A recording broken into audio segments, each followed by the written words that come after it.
All right, thank you very much. Yeah, it's a pleasure to be here. I come from a land-grant university as well, and with an extension program, and we have a large focus on outreach. So I really appreciate that. I think Jason's presentation just before the break was a great introduction to what I'm going to talk about. What I'm going to talk about is essentially a project that we've been working on in a couple of different neighborhoods. We get a lot of our funding through 319 grants as well, and usually we target an impairment, and we're trying to restore the designated uses of an adjacent water body that's been impaired, and a lot of times we hinge that on impervious cover. We use the impervious cover model, and we look at different ways to manage it, and then of course we're monitoring the effect. So I just want to briefly share some of our learnings over the last, we've been doing this for 10 years now. I wanted to start. This is part of any stormwater speaker. This is part of the contractual obligation. You need a picture of the Willowbrook River, one of the 10 times that it caught on fire, and then because it's led to the Clean Water Act, which manages just about every component of what we do. In the Northeast, non-point source issues are a huge part of our water quality problems. It's estimated that about 83% of the water body impairments are in part due to stormwater, because stormwater is the major deliverer of non-point source. Obviously, we've made great strides in controlling point sources, like outfalls from wastewater treatment plants and the like, and it's a non-point source that's sort of the next thing. This is the other contractual slide here. This is the Houle, impervious cover model. If you've never seen this, every stormwater practitioner has this in their back pocket. What it is a conceptual model that was developed by the Center for Watershed Protection in the 80s that really linked the stream quality, essentially, to percent imperviousness. Obviously, as the percent impervious cover of a watershed area increases and moves to the right here towards 100%, the potential stream quality goes down. So we use this model in order to measure attainment. So the idea is if we get to 10%, right, the elusive 10% is the goal in the impervious cover model. Through disconnecting impervious cover, through appropriately sized stormwater management devices, then technically, if the model is right, we're going to restore the watershed quality. So essentially, this is what we've been doing. We've been going around municipality to municipality, looking for partners. Let's skip that. One of the first watersheds we started to work in was a really urban watershed, Willowbrook watershed. It drained a large city or a medium-sized city. I say large. I'm not talking, big like Oklahoma City scale. So this was about 2,500 acres of the watershed. It was about 16% impervious cover. So we needed to devise a way to disconnect 6% of that impervious cover. It included the drainage. The brook actually drained the city portion, and so it was an urban drainage area. Impaired for primary contact, so a lot of bacteria, and then low dissolved oxygen, typically associated with nutrient pollution. So we like to target schools. We go to schools because we think that those, as far as impacts, it has nothing to do with, this is more the social element. Working with kids, it's a good place to be. They typically like to partner with us. This particular place, this is like a LID playground. We did a series of rain gardens, and there was no drainage at this location prior to us coming in. But we put in some rain gardens, ended up disconnecting about 87% of the impervious cover on the site, and we gave essentially the teachers back their playground because this was the de facto stormwater management. All the drainage sort of went this way, and the children, all the little compactors running around a field. You can see there's hardly any grass growing. It turned it into a nice little impervious compacted soil. So every time it rained, the teachers had to deal with indoor recess, which is so nothing to do with water quality. We gave the teachers back their 20 minutes of personal time that they had during a day. So largely successful project. Everything from pervious concrete sidewalks to we even did a porous asphalt basketball court. I was really impressed with the rain garden putting green or something. You know, we try to incorporate some recreational uses in these as well. So a great project. We incorporated this in the local curriculum. We had the students come out, plant rain gardens, and take care of the plants. And it was a great feel-good project. About $130,000 in 319 funds to do this, and what it ended up in that watershed, we ended up disconnecting about 0.82 acres. So after all the patting on the back and the good feelings associated with this basically 3-year project, I sat down and I'm like, all right, let's plot out where are we with respect to implementation. And so if you think about it, our goal in the Willowbrook watershed, which is about 16% impervious, is to get down to the 10% threshold. So I modeled this out and said, what if we just say every year we disconnect the same amount, 0.8 acres of impervious cover? You know, when am I going to be able to call this a success? And this was sort of the sobering slide, because I'm going to be really, really old. In fact, I'm probably going to have to retire, you know, and it kind of pains me, but this was like, you know, what is going on here? And that's assuming, right, that there's no other development going on. And so, so we needed to find another watershed. And we did. We did in Willowbrook. And this time, instead of a 2,500 acre watershed, we picked a 184,000 square foot watershed. So much smaller. So if you shrink down your working size, you can do a lot more. So 184,000 square feet. Sorry, it's 184 acre watershed. And so we've stuck with the schools. We did disconnection of rooftops to rain gardens and incorporated it into their classroom. We did a large gravel wetland. The headwaters of this particular brook, Berry Brook, is an 11-acre shopping mall or a grocery store parking lot. So we disconnected it through a large subsurface gravel wetland. We actually daylighted 1,100 linear feet of stream that was underground in a pipe, and involved the community as much as possible. So the first phase, we spent a lot more money. This has been about $1.2 million in grant funds up to now. Right now we're about mid-phase. We've reduced the impervious cover from 30% down to about 21%. And we just got funding for the third and final phase, which is going to bring it down to about 9.5% impervious cover. So that's ongoing right now, and we're looking at the watershed, identifying large tracts of impervious cover, and disconnecting it through low-impact development style devices. So, of course, according to the model,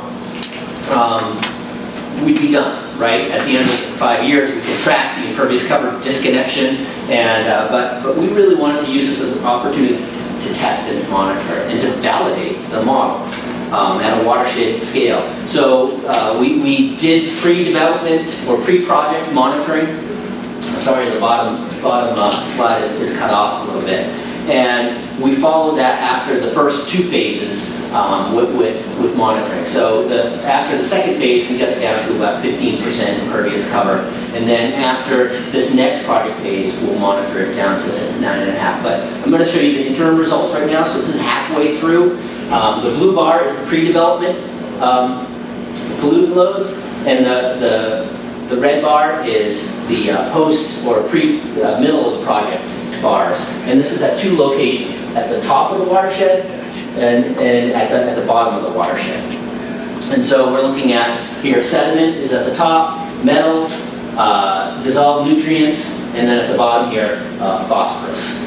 So we're doing really good. We see really good improvement in the sediment load reduction, which is really the flag here, or it's what we're commonly targeting with stormwater management devices. The dissolved nutrients, or the nutrient load, is sort of the next next thing, and that's going to be my next talk later on, optimizing these systems for nutrient reduction, because they're kind of wily. So phosphorus, we're doing really well. If you can kind of see the red bar. It really mimics the sediment reduction. Nitrogen, it hasn't really proven. We haven't really proven reductions yet. Quite honestly, I'm not sure that yet. Did you say that those were model reductions? No, or measured? This is empirical. This is all measured. We're monitoring in the stream. So aside from doing like influent and effluent, that's what we typically do, right? Influent and effluent BMP testing. This is actually watershed scale. So we're testing and validating the impervious cover model. And so far, it's looking pretty good. But this is from a water chemistry perspective. And you know, that of course, is not always straightforward, right? When will the macro invertebrates come back? Is it going to be right after the shovels are out? It's probably going to take, you know, it's an ecological process, so it's probably going to take a bit of time. So the other thing that we're doing is looking at the hydrology. And this is where I really think we can demonstrate the reduction. Because the goal here is by disconnecting impervious cover with LID, we're mimicking the pre-development hydrology. So from the droplet water's perspective, it's running through the land, it's infiltrating at the same ratios as you know, a pre-development. Obviously, impervious cover influences that. It delivers more water more quickly to the receiving water. So we're slowing it down, we're infiltrating it, and then what's not being infiltrated in the ground is being filtered through soil media. And so we've done in-stream monitoring of the flows. This is the pre-development, so we go out there and we stream gauge various points throughout the year prior to the project, and then of course the red line is our regression line, and then this is halfway through. Again, the same thing, we go out there and stream gauge across a range of storms, and we develop a regression line. And what we see is a real reduction in the flows, the direct runoff that's associated with this 30% impervious cover watershed. So we're seeing essentially the system's working, and the system's reducing the amount of runoff and putting things back into the ground. And when we model this, when we do our modeling, I don't have those lines, but they line up really well with what we're measuring. So this gives us a lot of confidence that one, Tom Schuler was a really smart guy, and still is, and at the impervious cover model, there's some validity to it. I just wanted to end, because this is a policy, I know this is a policy meeting, so I just wanted to end with sort of another one of the big picture realizations here. And I'm putting this up because this is an area we're working right now. This is an area in northern New Hampshire where there's a lot of lakes.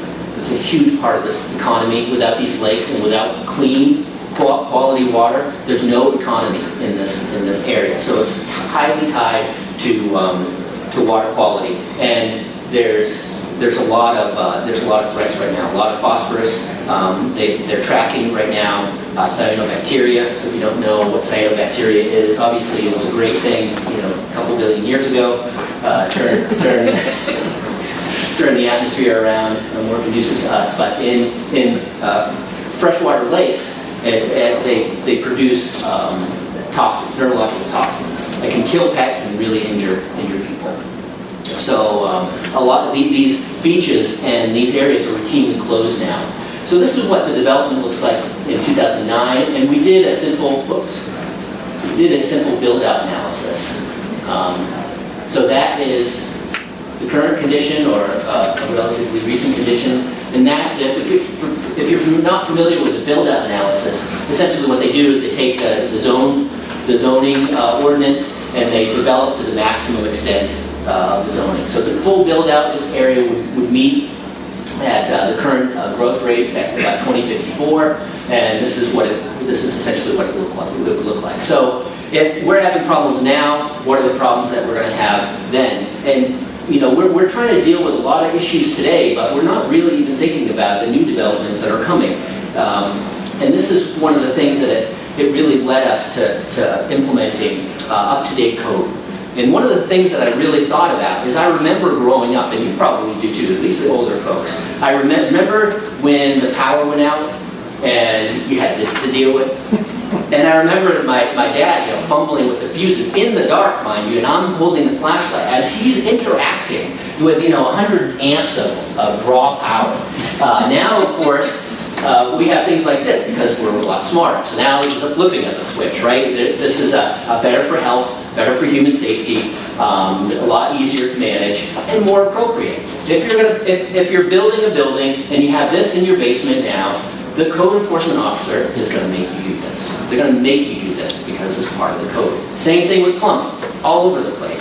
So the question is, well, stormwater is the same way. We have health and safety threats from stormwater, and it's certainly part, as you heard today, of building a more resilient, urban areas. So why don't we have similar codes for stormwater?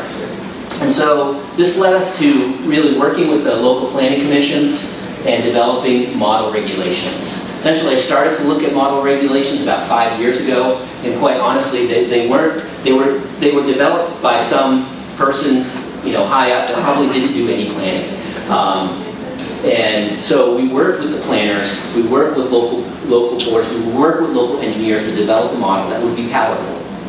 And we came up with these guidelines. They're available online. You can get them through our website. And we're trying to get communities in our watershed to adopt these. So this is the updated code and updated standards for stormwater management. And essentially, in a nutshell, what they do is they require filtration and infiltration practices. Right? They require developers, when they come across the land, not just to match peak flow, but also to address that volume control. Because if we're mimicking the pre-development hydrology, we know we're doing a lot for the water quality as well. And beyond that, the other really innovative thing is it addresses new development, but it also addresses redevelopment. So where we want to encourage infill development, we want to encourage redevelopment, but they don't get a pass, right? Just like if you're redeveloping your house and you had that old fuse box, you'd be required to update this safer. So there are redevelopment standards in here as well, and it's the only way to really get the existing, right? Because we can do everything by the book. If we limit the impact, we're still going to have a problem with the existing impervious up there. And the redevelopment allows us to use the economic development in the region to improve the conditions.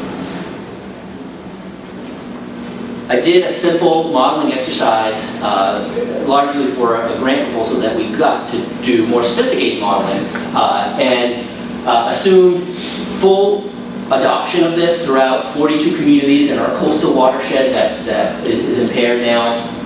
Not as bad as the Chesapeake, but it is still on the 303E list. And what these numbers are is assuming that every community adopted this standard. So this is, we hear a lot about costs. This is a no-cost thing. We adopted this in my town. It was the planning board basically gave 48 hours notice. They held a public hearing, and then it took a majority vote to pass these standards. That's all it took. And so if everybody in the watershed did that, these are the simple model results after a 10-year implementation. About 500,000 pounds of sediment would be reduced, 1,600 pounds of phosphorus, 16,000 pounds of nitrogen, and we recharge about 600 million gallons of water back into the aquifer. This is about what, so I live in Durham, which houses the university, so we have a population of about 24,000. That reduces to about 4,000 in the summer. But this is about the amount of water we use in about 2 years. So in 10 years, we're putting that back into the ground.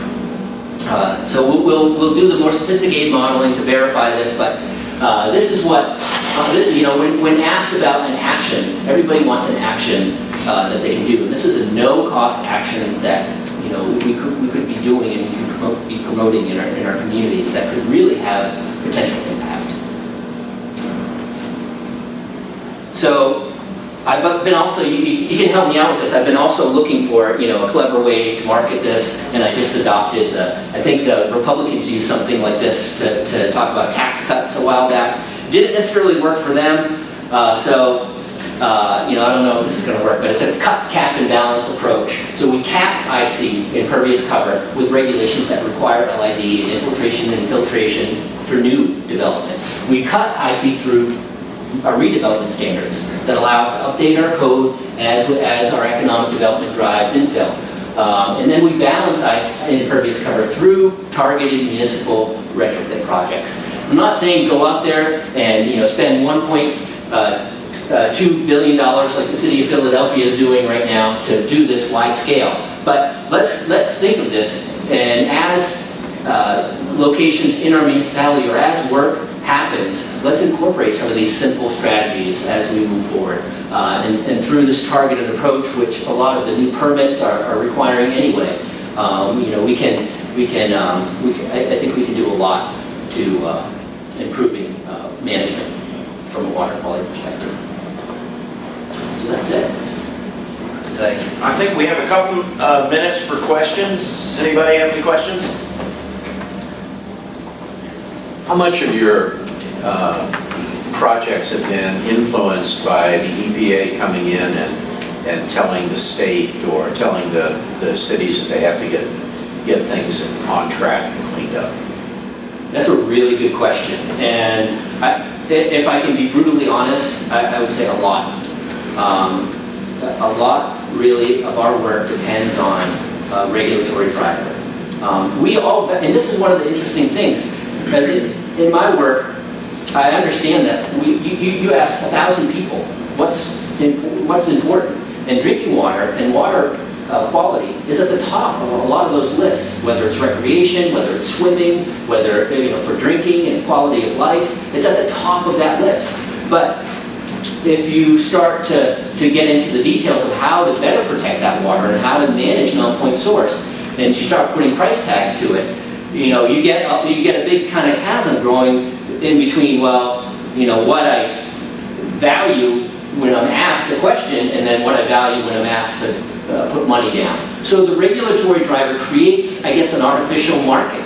And our perspective has been finding solutions for communities. So there's a lot of work on both sides, and what we're doing at the university is saying, hey, there's a better way to do this. It's not entirely more expensive, it's just a different approach, and we can do it and we can demonstrate its effectiveness from a range of issues, and we've done this economically as well, meaning that we can do low impact development and be competitive from conventional, with conventional approaches.